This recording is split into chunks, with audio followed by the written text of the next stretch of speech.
लोग जी वो आप पर इल्जाम लगा रहे हैं कि आप लोग शादी में रूठे हुए फूफा जी की तरह हो गए हैं। प्रश्न ये है कि आपके इंडिया गठबंधन की साथी राबड़ी देवी कहती हैं कि झुंझुना है जो बिहार को दिया, और मल्लिकार्जुन खड़गे साहब कह रहे हैं कि उनकी थाली में आपने पकोड़े और जलेबी डाल दिया।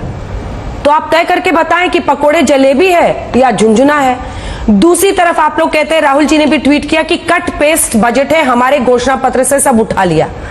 तो क्या आपके घोषणा पत्र में गलत चीजें थी जो इन्होंने उठाकर कट पेस्ट कर दिया? दोनों पर आपका जवाब।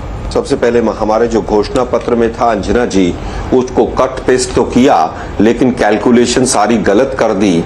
इसलिए वो तमाम योजनाएं जो इंटर्नशिप की हैं और जो उसका एलिजिबिलिटी क्राइटेरिया है वो गलत फिक्स किया।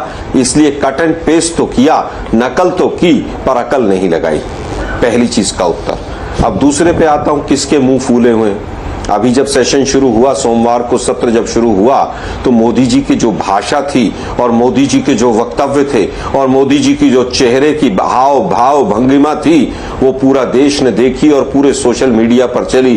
तो कौन फूफा है और कौन फूफा की तरह नाराज है, पिछले सत्र का रोना कौन रो रहा था, वो भी पूरे देश ने देखा।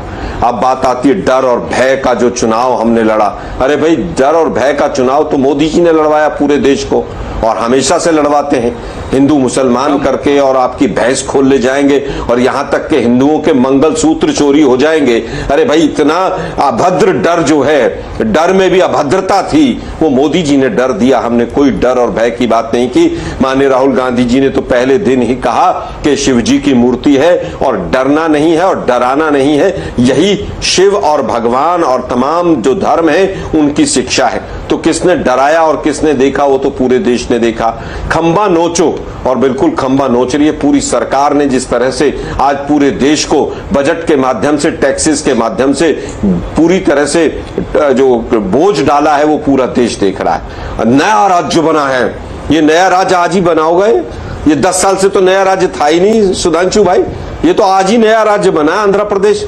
10 साल से क्योंकि 303 थे तो बुलडोजर चल रहे थे, आज 240 पे आ गए हैं। तो आपने बिल्कुल सही कहा कि ये बजट आवश्यकता के अनुरूप आया हुआ बजट है।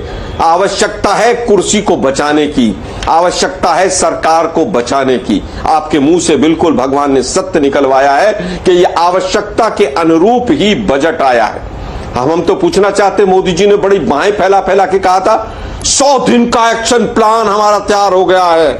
भाइयों बहनों मित्रों, बस मुझे जिता दो एक बार, तीसरी बार।